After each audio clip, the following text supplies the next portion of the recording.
In the fading twilight of a September evening in 1940, a sinister drone broke the tranquility over London. It was the ominous prelude to a night that would etch itself into history, the commencement of the Blitz.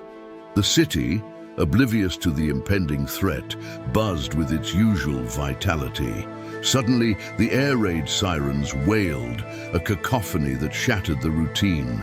This wasn't just another alarm, it was a symphony of dread, signaling the arrival of German Luftwaffe aircraft. The date, September 7th, 1940, marked a pivotal moment in the city's fate. As the eerie wail of sirens reverberated through London streets, a frantic ballet unfolded. Civilians hurriedly sought refuge, descending into the depths of the underground stations, turned makeshift sanctuaries. Families clung together, the uncertainty etched on their faces as the British military sprang into action. Overhead, the first wave of enemy aircraft approached, silhouetted against the darkening sky. Heinkel, He-111 and Junkers Ju-88, bombers, instruments of destruction, disgorged their deadly cargo upon the unsuspecting city. The initial impact sent shockwaves through the metropolis, shaking both buildings and the resolve of those within. The bombs, a mix of high explosive and incendiary devices, began their relentless descent. Strategic targets and civilian areas alike became victims of this aerial assault. Factories, residential neighborhoods, bridges and railways bore the brunt of destruction, each explosion tearing at the fabric of London. As the night wore on, the city transformed into a surreal tableau of chaos. The glow of fires, ignited by incendiary bombs, danced amidst billowing smoke, casting an eerie and macabre glow over the urban landscape. Power outages plunged streets into darkness, leaving London at the mercy of the unfolding nightmare. Amidst the chaos, the Royal Air Force engaged in a desperate struggle for supremacy in the skies. The Battle of Britain, once fought over the English Channel, now manifested itself over London. Searchlights crisscrossed the heavens, attempting to track and illuminate enemy planes, while anti-aircraft guns barked defiantly, sending lethal flak skyward. The relentless bombardment exacted a toll on both the city's infrastructure and its inhabitants. Buildings crumbled, fires raged unchecked, and emergency services strained to cope with the scale of the devastation.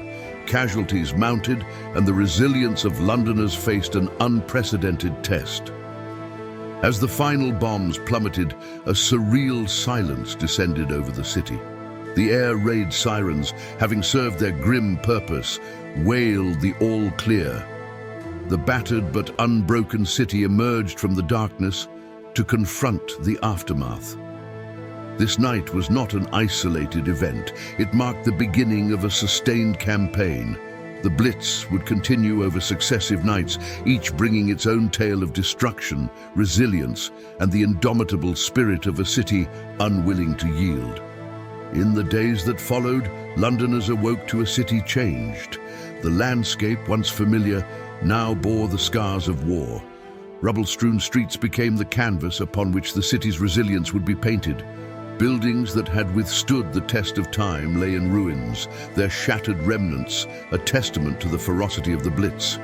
Emergency services, strained but undeterred, worked tirelessly to rescue survivors and extinguish the smoldering remnants of once grand structures. The casualties, both in human lives and architectural heritage, weighed heavily on the collective conscience of the city. Yet, amidst the ruins, tales of heroism emerged.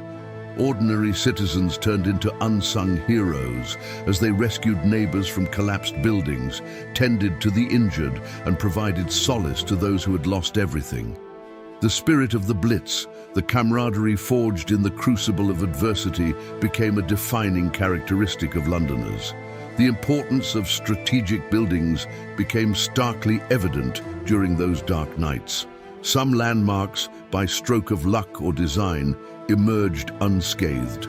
St. Paul's Cathedral, with its iconic dome, standing tall against the backdrop of destruction, became a symbol of hope.